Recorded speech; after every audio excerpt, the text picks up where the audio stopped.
So, as we count down towards the end of 2023, I'm in a mood where I want to take time to acknowledge a few things. This year for me has been a very powerful year, and I want to acknowledge some of the experiences and people in that journey. There are so many people this year who have been instrumental in my growth, in my development as a human being, in expanding my awareness and my heart and my soul, and increasing my journey that I couldn't name all of them. And if I don't call your name, please don't think that that is a indication of my level of respect for you. It isn't.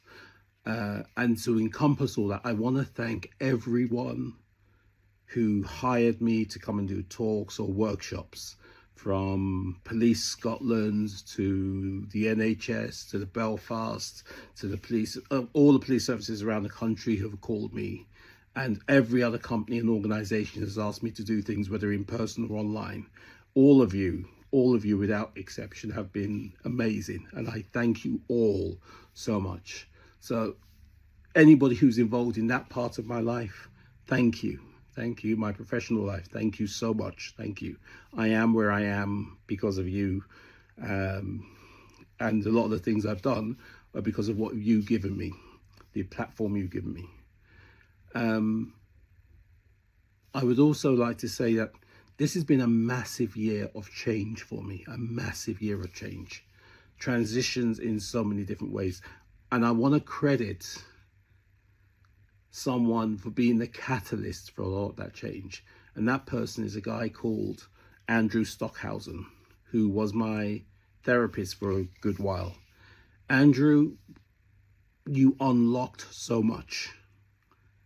You unlocked so much, and I am so grateful. And a lot of what I've done this year, I can see the changes. It's been a powerful year for change for me, and you were instrumental in how I dealt with that. The opportunities I took because of that, how I responded to those things, and the steps I've taken to move myself forward. Thank you so much. We also lost a very key member of our family, my wider personal family. My Auntie G passed away earlier this year. It was a very sad loss. She'd been ill for a while. She was 86 years old. Great woman in the family, always a laugh. And I would like to credit her grandson, my nephew, Jason, for organizing an amazing funeral. He put it all together. And I know the challenges he faced in that process. And, he did a brilliant job. And Jason, you are like a brother to me. We've been there for each other over the years. You've been there for key moments in my life, and I've tried to be there for key moments in yours, but we've been really, really close. And I want to know that I value that friendship. I value that closeness. I would also like to acknowledge on that family side, the other person I'd like to acknowledge is Dean Bellaghan, my cousin. Dean, we have been in each other's lives since we were about 8 years old. I can't imagine my life without you. You are the brother. You are my brother. You're my younger brother, but you're my brother. And I love you so, so much, so much. You've been there for me. I've been there for you. When I look back, over 50 years of conversations, and we've laughed so much, we've shared so much. And we've never run out of things to talk about, laugh about, or cry about.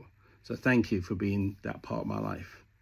I would like to thank another person who was a key change in my life. A guy called Richard Seaman, who I spent a wonderful weekend with earlier this year. Richard, for those of you that don't know, was the guy who paid for me to return back to the UK from Nigeria. We still keep in touch. And this year I went to spend a wonderful weekend with him and his family up near Newcastle. And what I did this time, which I'm working on now, I managed to have an interview with him, which I've recorded and which I'll be releasing at some point early in the new year. Richard, you have no idea how much you've changed my life. You've changed my life in phenomenal ways. That one act that you look at as you're just doing the right thing actually changed everything for me. Changed everything. And everything I've done since that moment is I want to give to others that feeling you gave to me. And I have never matched it. I've never been able to do it, but I continue to do it. And I thank you so much. Thank you so much for what you've given me. Thank you. I'm so grateful.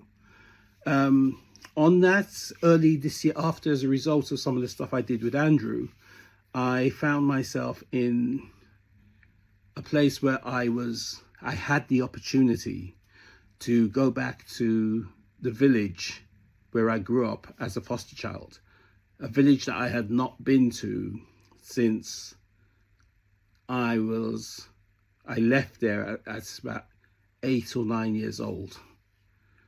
Going back there and going back to the house and meeting the current owner, Mr. John Brazier, John, who invited me in. I mean, when he said, "Do you want to come in?"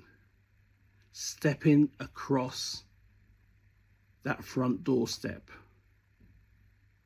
was like stepping back in time. It was an emotional moment. I had not been in that house since I was about 7 or 8 years old. 1968 or 69, I think I was last in that house. So to step back into that house and just have the memories come flooding back was an amazing experience. And John, you were so open, so welcoming, so trusting, so authentic. And I thank you so much, because that meant a lot. I would also like to thank Nick Waters, Lloyd Salmon, and Katie at Orion, and Jason, the writer, for being instrumental in getting me a publishing deal and helping me on that road to getting my biography out there. It's a work in progress. It's something I've been wanting to do for years, and you've now made it a real thing. This is now happening. And I'm so grateful for all of you and your part in that, and your support and everything along the way. I'd like to thank Gloria Dixon and Remy, who are part of the White Nanny Black Child group. Gloria and Remy and all the other members of that documentary and the group you've set up, you've become like family to me. You know, to be with a group of people where you don't have to explain the story, because you've all lived it. We've all lived that same story. Has been incredible. It's been an amazing experience. And you deserve every credit you get for how that film has been received around the world. Kudos, love. I would also like to thank a lovely woman called Grace Collins, my own Tina Turner. That's how I see her. She's my own Tina Turner, who is a wonderful woman who has helped me out and given me opportunities in this past year. And one of the opportunities she gave me gave fruit to an amazing experience where somebody in the group, so it really hits me when I hear this, somebody in the group changed their mind about committing suicide because of my story. That's not something I take lightly,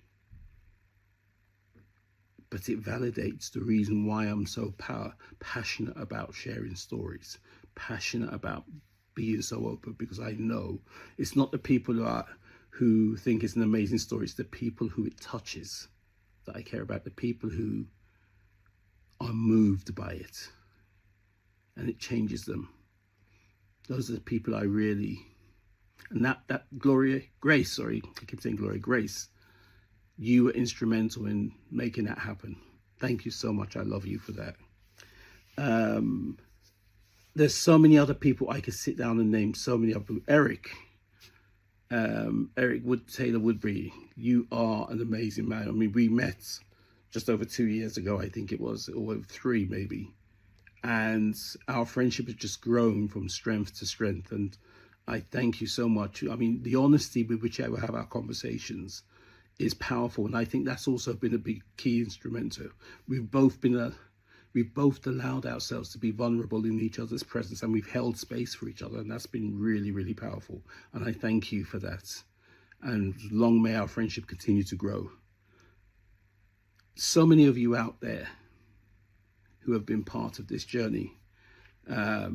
Jonathan Bradshaw and his marriage. I mean, going to that marriage, one, it was the first gay wedding I've ever been to. So, and two, you're such a lovely couple, and I still wish you every success in that marriage.